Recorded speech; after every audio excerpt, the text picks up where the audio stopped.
Turley and you're watching Feminine Wealth TV, the show that uncovers the diamond tips on creating truly conscious wealth from game changers, world shakers and wealth creators. I'm joined on the show today by the wonderful Wendy Mak for wendymak.com, and we're going to be talking about the power of marketing. Wendy, welcome to the show. Thank you. So you've been carving it up a bit in the world of marketing recently with the launch of your Smart, Savvy and Rich program. Yeah, and you know what, it's so exciting and it's been going really well, so I'm really happy. Oh, that's great. Yeah. That's great. So look, I always start the show with a little story about how I meet my guests and how we actually met. So I've got a really funny story to share about Wendy, because it was more about myself really. So my first time to meet Wendy Mak was actually at my own very first speaking engagement. Yeah. And Wendy was the speaker just before me. So she got up on stage and she delivered this funny, authentic, like the whole crowd were loving it, and I was sitting in the crowd just completely sweating, going, how am I going to get up and speak after this wonderful woman? You were so good. But so one of the things that really resonated with me at the time was you said just hit go. Was your philosophy. Yes. And it's something that, I suppose I've always subscribed to myself, but I loved that. And I wanted to just kick off today with, how did you sort of come up with that philosophy, or where did it come from, that sort of fighting spirit in you? Sure. Well, first of all, thank you so much for saying that about the speech. It's very kind. And, I don't know that I would call it fighting spirit so much, but it's definitely, I guess, an action-oriented ethic that I've got. Yeah. So I'm big about action, and I'm big about, never really just complaining about stuff or whinging about things. If stuff isn't happening the way that you would like it to happen, for me, it's always like you can create your future. You have the ability in your hands to do something about it and change what you think is going to lie ahead. So for me, it's always been, don't just sit there. Hit go, take action, go change something in your life, or do that thing that you always wanted to do. But don't just sit there thinking about it or talking about it, because it's never going to happen. It ruins your health and your enthusiasm and everything. That really. But talking doesn't make action happen. No. So for me, I guess, a lot of that is a work ethic that I grew up with. And do you think it came from your family background? Absolutely. Absolutely. I think my family, as well as the environment in which I grew up. So I grew up in Malaysia, just the way that schooling was there, it's very disciplined and reasonably rigid. And I think that also carved out a lot of work ethic that I've taken with me into my adult life. Yeah, and look, did you ever, because I know obviously your story now, was there a time that you felt that you procrastinated a bit yourself on hitting go? Yeah, absolutely. Yeah. I think I definitely spent a few too many years in my corporate life before actually taking action myself and actually hitting go on my own business and reinventing myself as an entrepreneur. Yeah. So I think I probably spent a little bit too much time there. And I think a lot of us do that. That would be a very common problem. Yeah. There's a lot of reasons why you spend a bit too much time. So I think it's important not to beat yourself up for it. You have to remember that there are issues or factors that everybody might be facing that possibly prevents you from hitting go to, at the point where you want to hit go. So you really need to not beat yourself up, because there could be financial reasons. Yeah, or even clarity. Yeah, like, do you know what you want to go? You sort of feel like I want to do something, but I don't know what. Absolutely. Clarity, financial reasons, I think family commitments, time commitments.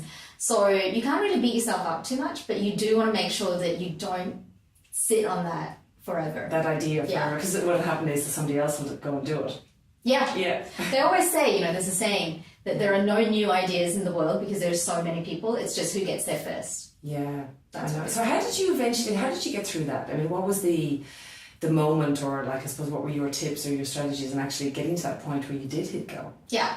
I think that, again, going back to my original philosophy, it's always about action.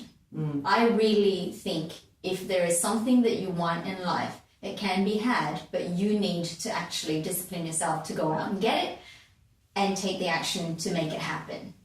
But the other thing that I do remember very, very clearly was I was working for a huge multinational, and I had a very high-level marketing role at the time. And I remember it was Melbourne Cup, and we had to have a conference call at 3 a.m. in the morning with our US parent company, which is crazy. Like, you wouldn't even think that that was possible, but it happened. And I remember going into the office at 3 a.m. On Melbourne Cup night thinking, this is not a life.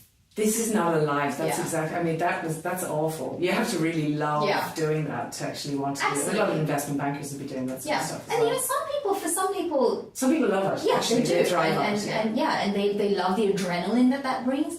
But for me, I really had to take a step back and go, okay, life is short, and knowing that I might have a very finite amount of time. And I don't want to sound morbid about it, but I'm very realistic about the fact that we only get one shot at this life.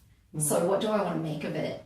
And is it really sitting in an office at 3 a.m. having a conference call with my US parent company? And what do you really want to do with your life? So that was for me when I was able to really get out of that and go, I need to take action. And the action doesn't have to be big or huge or, something. It can be just a decision, actually. Exactly. And it can be something that you do in bits. So don't think that you have to put that pressure on yourself to come up with an entire business and launch it and have $1 million. Or you don't have to leave the job tomorrow, but you might need to get on a strategic path to making that happen. There are little steps that you could be doing on the side to make your dream come true, while being realistic about the commitments that you need to fulfill in your everyday and making life. sure that it all doesn't fail on you. I mean, was that what you did? Did you sort of take steps like that? Yes. So I started, and I actually did put my toe in the water and started working weekends. I'm not going to lie, it's hard. Like, I was working. It is hard, but you used your time and energy, which was the thing the resource you did have at the time. Yeah. Perfectly put. It was what I had, and it was what I could give to my business to make it come true. And that was that time and energy. So for a while there, I was doing some crazy days in terms of 7 days a week. But I was so motivated to do it because it was my dream. It was your own passion and your own dream. I mean, that's something I'm hearing a lot in the interviews that we're doing, is that a lot of people's businesses get started that way, where they actually do need to work 2 jobs, or they need to actually focus their energy and attention on creating that passion. Yeah, absolutely. Now, there was a point where I then had to take that leap of faith and go, so do I believe in my business, and is it now something that I'm actually just going to devote myself to full time? And that's always a scary leap. That is a very scary leap. But I think a lot of people don't even ever make that leap.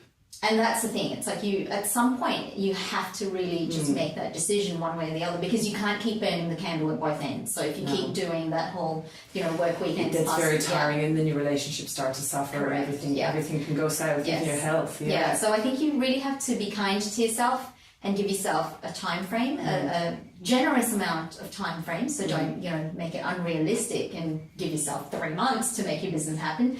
But do give yourself a time frame, and know that you're going to put all of your passion and energy and effort in that time frame to building your business and seeing where it goes. But then at the end of that time frame, take stock and see if it's something that you can really sustainably do in the long term. There's never and make money from, of course. Because at the end of the day, I mean, really, business is about. I mean, it has to be a sustainable business. Yeah, totally. Yeah. There's no shame, I think, also in saying sometimes it didn't work. Absolutely, yeah. Fail fast. That's what they say. Because I know well, mind you probably want to fail. You probably want to fail while you still have the job on the side. You probably don't want to fail. That's what I mean. If you've given yourself a deadline, then you can actually see within that time frame, while you've still got your day job, if things are going to work out. And if they haven't, then at least you've got that fallback, that plan B being your day job. But you've also allowed yourself enough time to really see if this could work. And then, as I said, there's nothing wrong if it didn't work. Well, there's nothing wrong in saying, well, that just didn't work. But maybe you think of a new idea. Or refining it. Or you will have learned a lot along the way. I certainly have done things where it didn't work. But, if you're smart about it and you don't sort of invest your entire house, into it, then you can afford to take those little risks and go, okay, that didn't work. Why not? Let me tweak the idea. Maybe, I got this wrong, that wrong. Well, that's about being strategic rather than emotional. So when you say, I had this great idea, I was really passionate about it, I so wanted to do it, I believed in it, and it didn't work. Yeah. One of the things that I really love about what you did, and maybe it just looks like this from the outside, but you seem to be very strategic from the beginning. You did the book, you did the course, you got on TV, you got the business model right. Was that something that you had always planned, or was it sort of an evolution that happened accidentally? Yeah. Look, first up, although it may seem like it was the perfect sort of journey, it really wasn't. There were a few hiccups along the way.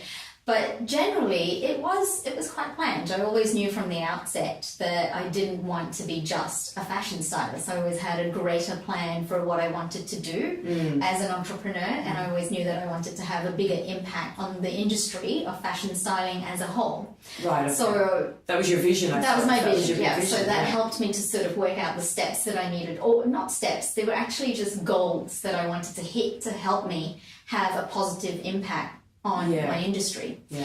It was an evolution a little bit in the respect that, a couple of things did happen along the way that I didn't expect to happen or I didn't plan for. Which is natural. Yeah, of course. Yeah. Yeah. Yeah.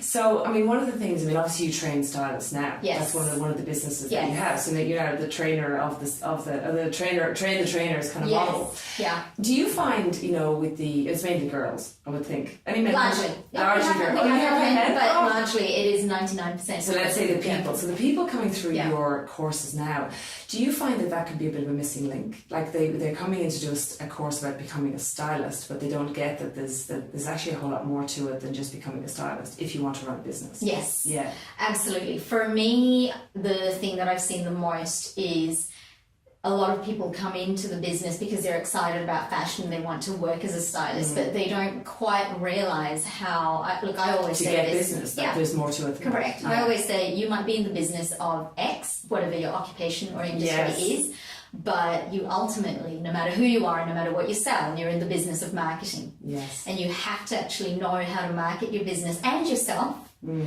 for you to actually run a sustainable long-term business, something that will actually last the test of time and will actually bring you the income that you need.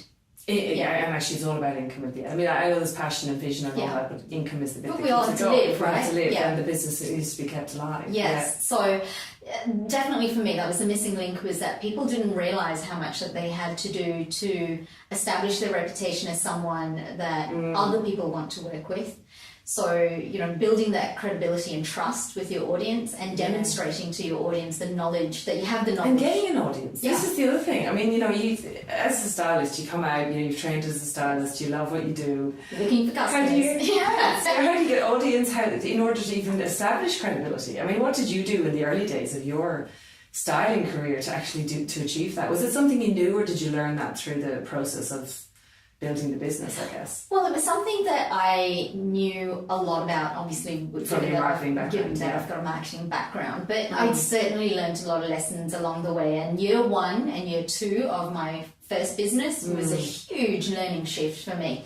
So I've been really lucky because I'm now at the other end of that spectrum, and I can now take all of these learnings and teachings and pass it on to other people. Yes. So the biggest things that I have learned have really been about understanding that it takes multiple touch points in order to get people to want to work with you, and understanding that you actually do need to put a lot of yourself out there for people to actually want to become part of your audience. So you ask me, how do you find audience? To put yourself out there, I think that's, it sounds easier than it is. Yeah. Because you've got to be very authentic. Absolutely. And you've got to know the tools that you have available to you that will help you put yourself out there, so that you start to create a reputation as an expert, a reputation as someone that people want to work with, and start to build that audience. So you only start to attract an audience when you have something valuable to say and offer the world. Yeah. And said in the right way. Said in the right way. Marketing language. Yes. This is so important. Said in the right way, but also understanding the methods and the tools that you have available to you to get that message out there. Yeah. For example, learning how to use social media well, learning how to blog, or doing email marketing. So what you have to say and offer the world may be amazing, but we actually have to get quite deliberate about how you put your message out and where you put your message out, for you to attract the right people and to the your people business. that you want. So are you speaking the right language for the people that you're looking for? Yeah. And obviously I want to talk about your Smart, Savvy and Rich program. I love the name of that. How good is that?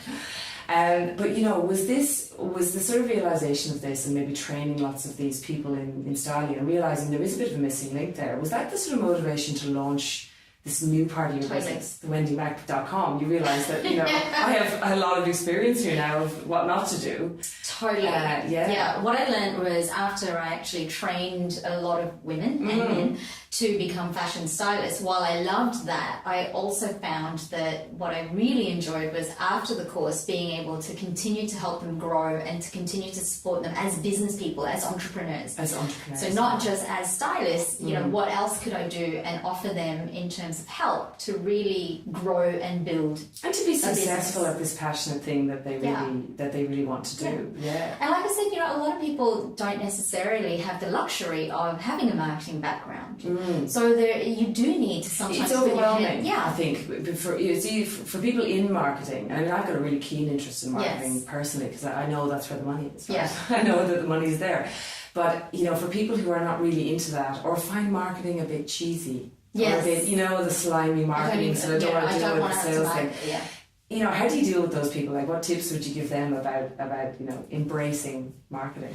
Well, I think, you know, marketing is really all about putting your message out to the world. Yeah. And as long as you have something valuable to say, that doesn't, you know... Well, it's the authenticity thing. It is. Isn't it? You can be authentic in your marketing. Absolutely. Yeah. And you can be really true to yourself. Yeah. In your marketing. We're not asking you to be something else that you're not. We're not asking you to say something that you don't ever believe in. And I'm the first to always say that you have to always be able to put your hand on your heart and say, I absolutely 150% believe in what I'm telling the world about my business, about my product, about my service.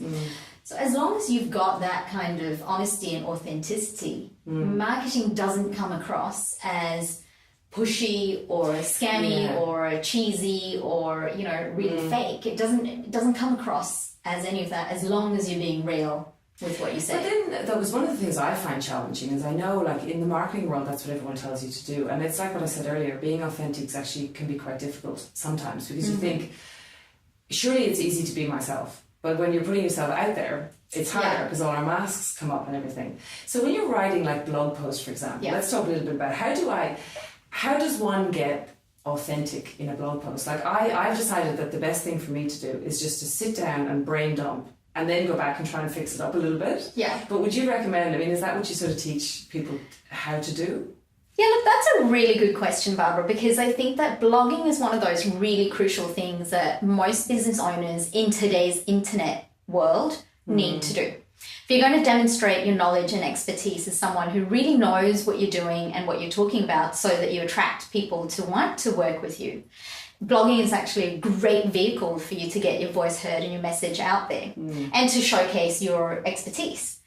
But it is hard to sometimes balance that with your own personality. And so, whatever method works for you when it comes to the actual writing. So if you need to brain dump and then go back to edit, that's fine. But what you want to be looking for in general is just making sure that you aren't afraid to put a little bit of yourself into each post. You know, people love it when you can personalize the experience for them a little bit. And I'm not saying you have to put everything of yourself out there and hang out all your dirty laundry. And, no one needs to know that much. Yeah, no one needs to know that much. Yeah, it's more a flavour of you. You have to just be real and go, this is me. So when I write, you know, you certainly, I hope, get a sense of who I am. And, you know, some days I'll talk about the fact that I'm feeling frustrated or insecure about things, but I'm always very careful about writing in a way that would never offend any of my readers or anything like that. So, you know, I'm talking about my emotions as I go through them, but I'm also being careful not to sort of turn it into a dumping ground of... or a ranting post, And so that's really, you know, the best advice that I can say about, you know, putting a little bit of yourself into your blog post to get it a bit more authentic. In general, with marketing, though, it really is all about, as I said, cultivating and creating an ongoing relationship with your ideal audience.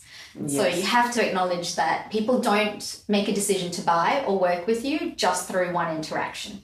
It's through a series... Or just through one blog post. There's more to it than just blogging, of course. Absolutely, So, you know, whether it's a blog or whether it's an email campaign that you've done or whether it's some social media that you're putting out there, the decision to work with you never happens through just one interaction. You have to make a conscious, deliberate decision to plan a series of interactions with your target audience so that through that relationship, over time, they understand who you are, they see your expertise, they understand that they're comfortable and confident with you, and they start to really view you as an expert in your field and someone that they can really trust enough to say, yes, I want to work with you. And they naturally then want to work with you. Because there's a relationship. Because they feel the relationship, yes. Yeah. So it's all about building that. Yeah.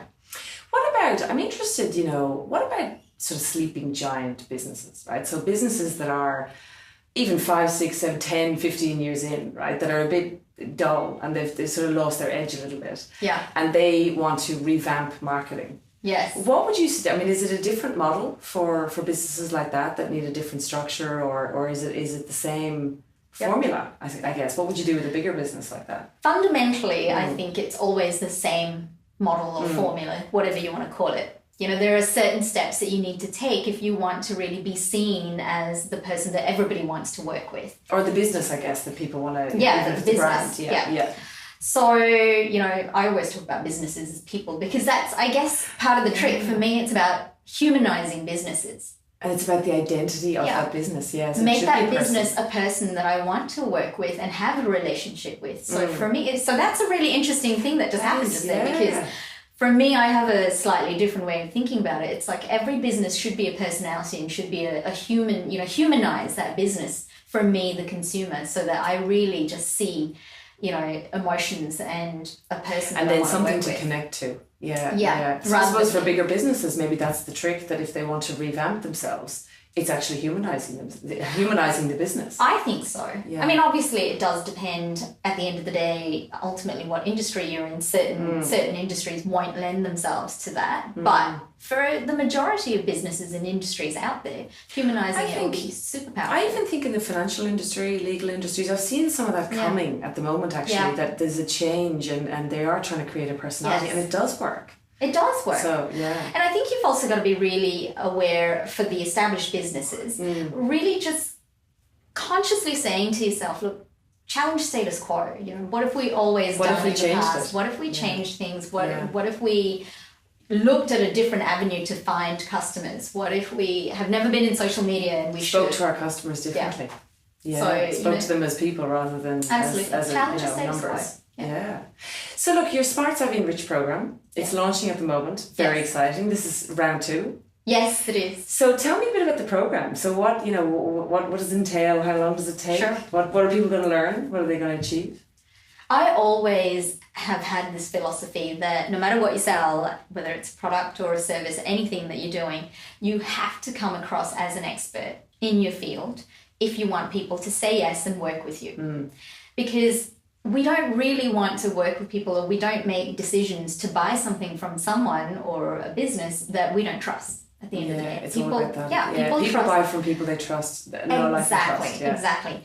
And that trust is created when you actually prove yourself as an expert in your field. So first comes trust. So we buy from people that we trust. But why do we trust them? Because we know that they know what they're talking about, know what they're doing. So they're experts in their field. And they have that knowledge that we want. Yes. Yeah, that information that can help us. For me, it was always about, well, how can you be seen as the expert in your field? So my past. I came from a very strong corporate marketing background. I threw in the towel on that and then became a fashion stylist.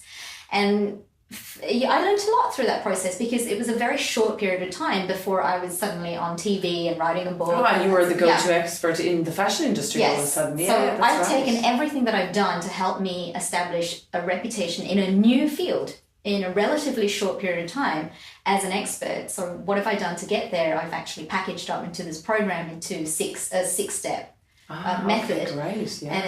And it's done 10 weeks online from the comfort of your own home. Oh, so people can do it because sometimes the courses and things, they don't work with your time frame. Absolutely. But having said that, we also connect fortnightly in live phone calls as a group so that I can really help everybody out in a live environment. So we're just connecting create that community between absolutely. people in the and if they've got questions, they can ask. So you're never alone, but you can certainly do it in the comfort of your own home. You don't have to go somewhere to do it. Yeah. And what would be, so that you said the six there are 6 steps. What are the 6 steps? Well, if you don't mind telling us what the steps are, we're going to get some tips here. Well, the first thing is to establish your platform. Now, establishing your platform is really finding a strong message within a niche in your field that you can really champion. I call it a hero topic. Okay. What's a hero topic? What's that one topic that if we were to think about that topic, we would automatically associate you as the expert with that topic. Oh, I know what you mean, yeah. So finding a topic in your industry that you can write about, talk about, speak about, and people want to listen and hear from you about that topic. So that's what I call a hero topic, and establishing your platform is super important, because what happens is when you are able to say, I'm an expert in this particular topic, and it can be quite a niche topic, eventually we start to associate you as the expert in all of these other topics in your sort field. of subtopics within that field, Kind of divide and conquer, you know? Conquer one niche topic in your broader industry, and then over time you start to become the expert in all of the other areas, and soon you'll be known as the expert in your whole industry. Yeah. And when you say platform, what do you mean by that exactly? Do you mean these different topics or these different niches, or do you mean... Yeah, it's your voice, it's your message, it's that real, you know, what do you have to bring to the table that is super valuable for all of your audience. Okay. I forgot the other 5 steps, didn't I? Well, this is why I was fascinated by this step 1. I was still stuck on step 1. Carried away at step 1. So step 2 is about monetizing your expertise. Oh, I love this. So the money piece. I knew you'd love that. You have to monetize it. This is there is no business if you don't make money, and we're not saying that to be crass or to be really cold about it. It's realistic. But exactly. We have bills to pay. You have a business to run. It needs to make you money. Yeah. So monetizing your expertise is about really taking your amazing knowledge and information, all of that valuable thing that you have to give to the world, but really being able to productize it. Yeah. So actually turn it into a product that you can sell. That you can then sell, absolutely, yeah. Because and ideally multiple times over. So for me, it's about actually monetizing expertise so that you break the barrier of hourly rate income earning. Time from working for time, swapping time for money. Yes. Is so many people are caught in that trap. Exactly. And actually what I always say is then you don't really have a business, you have a glorified job. Pretty if well, you're constantly trading time. That's a great way of putting it. Yeah. You get stuck in that trap of just working, you know, and you've only got a certain amount of hours per day, so there's always a limit. Yeah. There's a limit to what you can make. And the amount of people that you can help. Yes, that's the other thing with your message. So step 2 is monetizing expertise. So step 3 is all about using the power of the internet to help you get your message from step 1, your hero topic, and your product to the world. So we're really using technology and all of the great tools that are out there on the internet to really help your voice get heard. By as many people as possible. Yeah, reach more people, expand your impact and reach more people. Step 4 is actually establishing your credibility as an expert. So now we actually start to do things like use social media and blogging and newsletters and speaking at events and writing books to really help cement your reputation. So when people see your product online, they go, oh, there's that, you know, that girl who does that thing, or I saw You're backing it up. You're backing it up. You know, you're bringing something to the table where they go, she knows, she's the real deal, basically.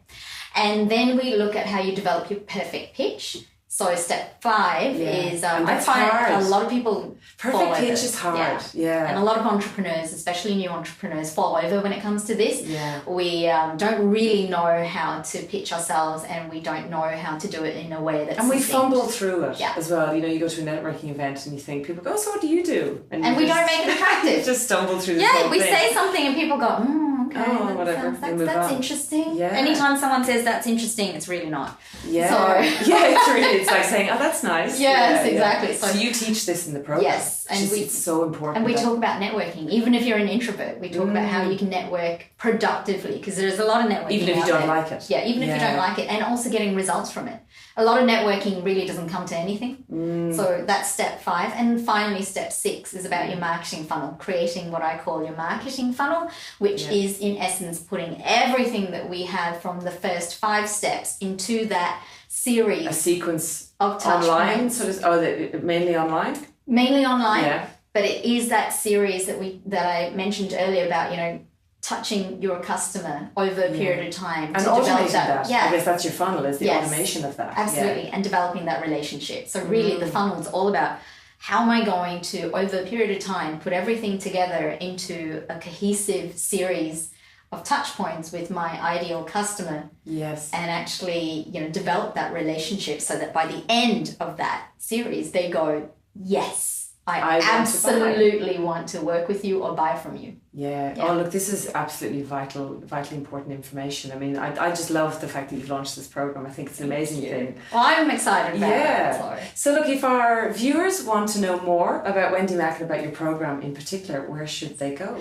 Well, they can jump on to wendymak.com, so that's MAK.com, to join me on my blog. Or if they're interested in Smart, Savvy and Rich, they can just jump onto smartsavvyandrich.com. Is that and A-N-D? A-N-D. Is A-N-D rich.com. Excellent.